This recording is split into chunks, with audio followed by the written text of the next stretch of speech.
Guys, magluluto tayo ng pinakbet. May okra, may sitaw, may kalabasa, tsaka talong. Ayan. Magluluto ako ngayon ng Ilocanong pakbet. Hindi ko igigisa yan, guys. Ito na siya, guys. May kamatis na siya.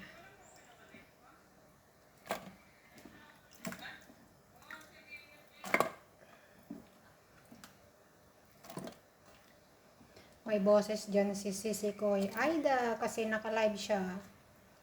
Kaya ako naman dito nagluluto ng lunch ko.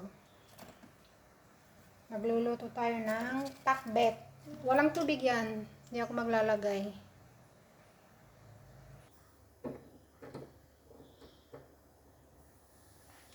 Ayun, nilagay na natin ito.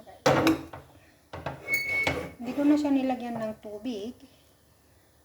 Bahala na yung kamatis yung magtutubig dyan. Tapos, takip din natin. Ayan. Lalagyan ko siya mamaya ng bagoong.